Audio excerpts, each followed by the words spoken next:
കൊല്ലം അഞ്ചലിൽ 86 gram MDMA-യുമായി കോൺഗ്രസിന്റെ പ്രാദേശിക നേതാവും സുഹൃത്തും പിടിയിലായതിൽ അമ്മയും മകനും ഉൾപ്പെടെ 4 പേരെ കൂടി പോലീസ് അറസ്റ്റ് ചെയ്തു.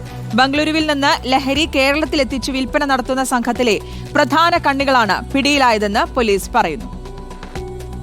2024 നവംബർ മാസം 24-ാം തീയതിയാണ് കൊല്ലം റൂറൽ ഡാൻസ് ഓഫ് ടീമും അഞ്ചൽ പോലീസും ചേർന്ന് അഞ്ചലിലെ കോൺഗ്രസിന്റെ പ്രാദേശിക നേതാവായിട്ടുള്ള ഷിജു കോട്ടവിളയെയും സുഹൃത്ത് സാജൻ രാജിനെയും 86 ഗ്രാം MDMA-യുമായി അറസ്റ്റ് ചെയ്യുന്നത്. ബംഗളൂരുവിൽ നിന്നും MDMA കടത്തിക്കൊണ്ടുവന്നത് ഐലറ സ്വദേശിയായിട്ടുള്ള പ്രദീപാണെന്ന് പോലീസ് അന്ന് തന്നെ തിരിച്ചറിയുകയും പ്രദീപിനെ പ്രതിയാക്കി പോലീസ് കേസെടുക്കുകയും ചെയ്തു. ഒളിവിൽ പോയ പ്രതിയെ കഴിഞ്ഞ ദിവസം തമിഴ്നാട്ടിലെ പുളിയറയിൽ നിന്നും അഞ്ചൽ പോലീസും പുനലൂർ ഡിവൈഎസ്പിയുടെ ഷാഡോ പോലീസും ചേർന്ന് പിടികൂടി. പ്രതി ബംഗളൂരുവിലും തമിഴ്നാട്ടിലും ഒളിവിൽ കഴിയവേ ഡ്രൈവറായി ജോലി ചെയ്തു വരികയായിരുന്നു. പ്രദീപിനെ കൂടുതൽ ചോദ്യം ചെയ്തതിൽ നിന്നാണ് അമ്മയും മകനും ഉൾപ്പെടെ 3 പേർ കൂടി പോലീസ് പിടിയിലാകുന്നത്. നമ്മളൊന്നും ഇത് കണ്ടിട്ട് പോലും ഇല്ല. ഈ ഫേസ്ബുക്ക് ആക്കി ഇത് ഫോട്ടോ എടുത്തേക്കുന്നു. ഈ സാധനം കണ്ടിട്ട് പോലും ഇല്ല.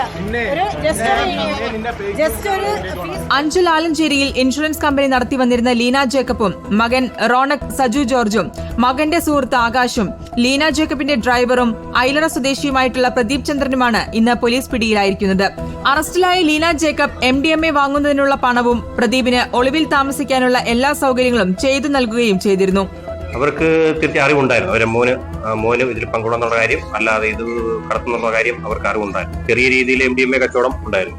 ബൾക്കായിട്ട് ഈ ഇടയ്ക്കാണ് അവർ ആരംഭിച്ചത്. കഴിഞ്ഞ ഒരു 2 മാസത്തിനകത്താണ് പ്രദീപ്. റോണക് മുഖേനയാണ് പ്രദീപും മറ്റു 3 പേരും ചേർന്ന് MDMA ബംഗളൂരുവിൽ നിന്നും അഞ്ചലിൽ എത്തിക്കുന്നത്. ഡിജിറ്റൽ തെളിവുകൾ ഉൾപ്പെടെ ശേഖരിച്ചുകൊണ്ടാണ് 4 പേരുടെയും അറസ്റ്റ് അഞ്ചൽ പോലീസ് രേഖപ്പെടുത്തിയിരിക്കുന്നത്. അറസ്റ്റ് രേഖപ്പെടുത്തിയ പ്രതികളെ കോടതിയിൽ ഹാജരാക്കി റിമാൻഡ് ചെയ്തു. റിപ്പോർട്ടർ, കൊല്ലം.